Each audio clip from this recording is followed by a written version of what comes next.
morning. You've been student teaching and wrapping that up before graduation comes. Quiet. The moment the headline dropped, it didn't just raise eyebrows, it triggered something far more uncomfortable. Not curiosity, not surprise, suspicion. Because when the world learned that Abby Hensel had gotten married, the reaction wasn't congratulations. It was interrogation. People didn't ask how she felt. They asked how it worked. And then came the darker whispers. Questions loaded with fear, projection, and assumptions that said far more about the audience than the woman at the center of the story. For years, Abby and Brittany Hensel have lived visibly, openly, and unapologetically as two individuals sharing one body. Intelligent, educated, independent.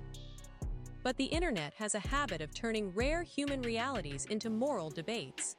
And this time was no different. Was this love? Or was it exploitation? Was this autonomy? Or something people felt entitled to judge? The story that spread online moved fast, faster than facts, faster than empathy, and much faster than truth. So where did this narrative really come from? And why did a private human decision suddenly become public property? To understand what's actually happening here, we need to slow down and start with reality, not rumor. Understanding Abby and Brittany's reality starts with facts that are often skipped in online conversations. They were born on March 7, 1990, in Minnesota as conjoined twins, a condition that doctors immediately recognized as extremely rare. Medically, they are classified as dicephalic parapagous twins, meaning they have two heads and share one torso. That label sounds clinical, but what it actually describes is two complete individuals whose bodies developed in a uniquely connected way. From the beginning, doctors made it clear that this was not one person with two personalities. It was two people, each with her own brain, her own thoughts, her own emotions, and her own sense of self. They each have their own heart, their own lungs, their own stomach, their own spine, and their own spinal cord. That alone challenges how many people instinctively think about them. They are not halves of one person. They are whole people who happen to share a body below the chest. Below the waist, they share several organs, including one lower digestive system and one set of reproductive organs. Their anatomy is complex, but it has been stable throughout their lives. Early on, doctors evaluated whether separation was possible. The conclusion was difficult, but clear. Separation would have been extremely dangerous and likely fatal for one or both of them. Because of that risk, they grew up physically connected, not as a limitation imposed on them later, but as the only life they have ever known. One of the most misunderstood aspects of their lives is how they move. Abby controls the right side of their shared body, Brittany controls the left. That means every step they take requires cooperation. Walking is not automatic. It is a constant act of coordination. From early childhood, they had to consciously learn how to sit up, crawl, stand, and walk together. Every movement required communication, timing, and practice.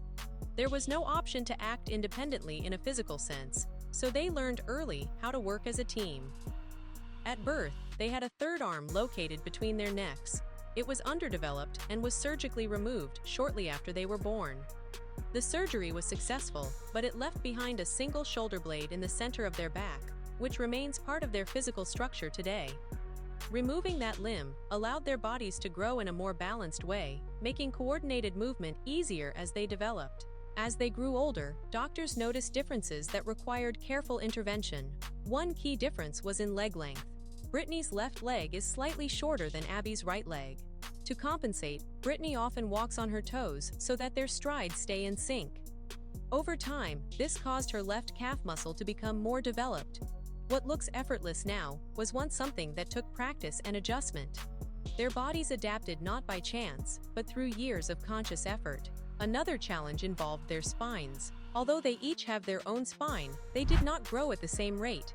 Brittany's spine stopped growing earlier than Abby's.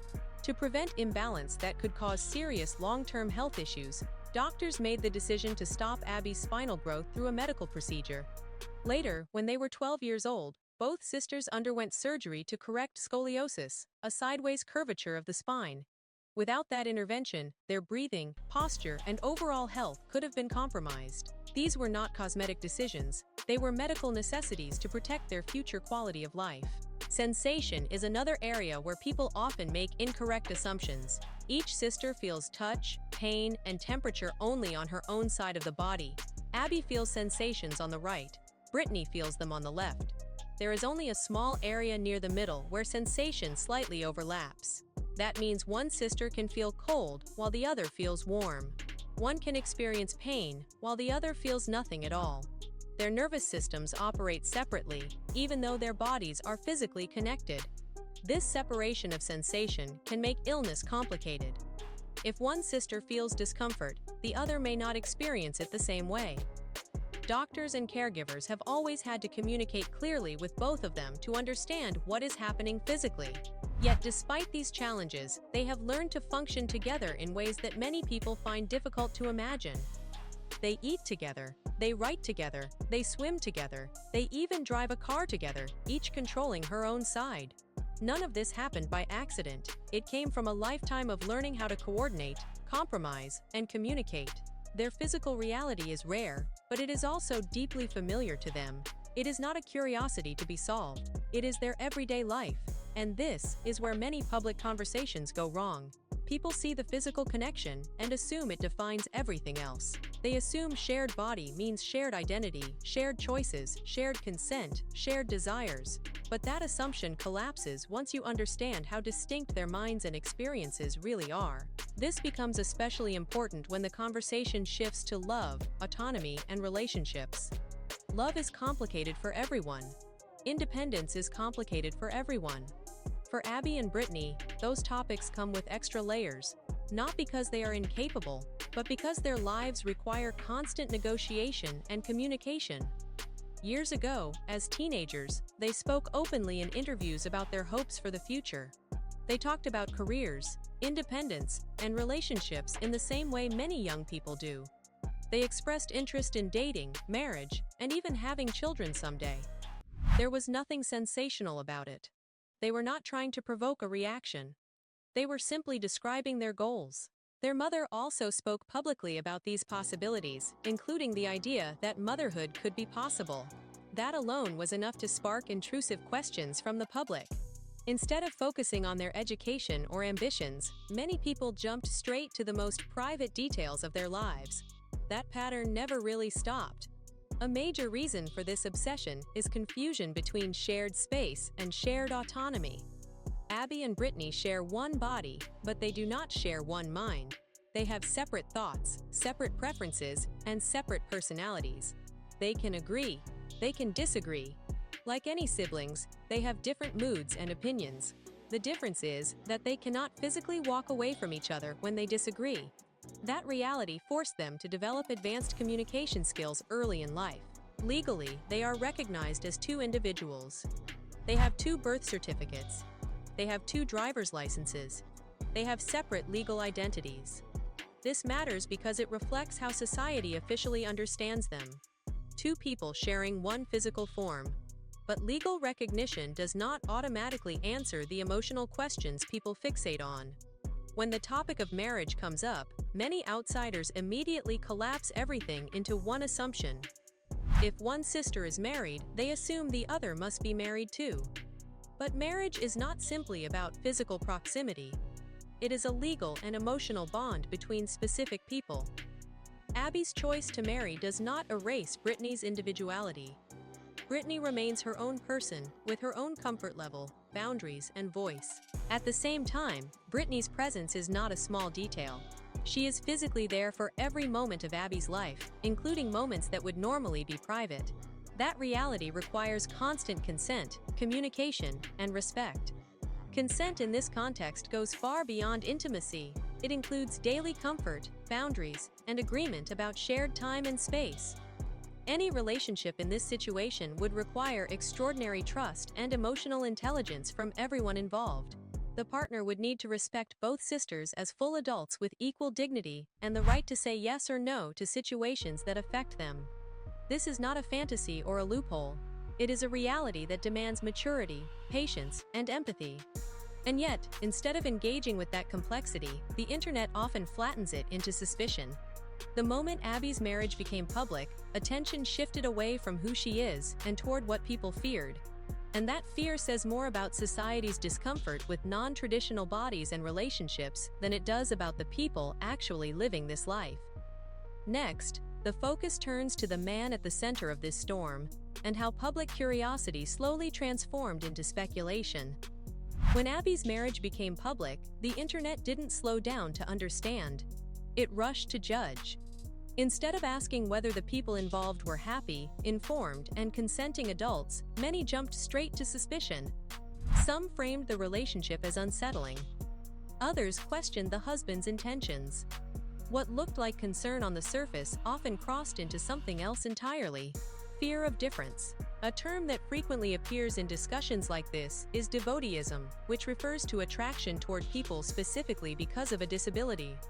It is a real and documented phenomenon, and awareness of it is important. Families and disabled individuals have every right to be cautious. But here's the critical point the internet often ignores. The existence of devoteeism does not mean every relationship involving a disabled person is exploitative. Assuming so removes agency from the very people society claims to protect. Attraction is complex. Relationships are built on shared values, emotional connection, trust, humor, and mutual respect. But online conversations tend to strip all of that away and reduce everything to bodies. That reduction has a long history. In the past, people with rare medical conditions were put on display in spectacle culture. Today, the stage is social media, and the staring never really stopped. It just became digital. Another factor driving the backlash is projection. Many people imagine themselves in Abby and Brittany's situation and immediately focus on what they would find uncomfortable: loss of privacy, lack of independence, emotional strain. Then they project those imagined fears onto the twins and assume those fears must be true. That's how moral panic forms, when discomfort replaces facts. There's also a gendered element that rarely gets acknowledged. Most conjoined twins who survive are female, and disabled women have historically been infantilized. Their choices are questioned. Their autonomy is doubted. Their ability to consent is treated as suspicious. When Abby made a decision about her own life, some people responded as if permission was required. From the internet, media coverage amplified this distortion. Earlier documentaries focused on education, independence, and daily life. The marriage coverage leaned toward shock value. Clickbait headlines asked invasive questions, and short-form videos stripped away nuance. Once a story is framed as controversy, it becomes nearly impossible for facts to catch up. What gets lost in all of this noise is something simple but powerful. Abby and Brittany are not abstract debates. They are real people navigating adulthood, relationships, family, and public attention in a body the world doesn't know how to categorize. Their lives don't exist to resolve internet discomfort. They exist to be lived. And maybe that's the real issue. Their story forces society to confront an uncomfortable truth: that autonomy doesn't always look the way we expect it to. Love doesn't always fit familiar patterns. And dignity doesn't require public approval. If you found this perspective thought-provoking, make sure to like the video, share it with someone who needs a different angle, and subscribe for more deep dives that challenge surface-level narratives. And here's the question I want you to think about. Do you believe society truly respects autonomy when it comes in unfamiliar forms, or only when it looks normal? Let me know your thoughts in the comments.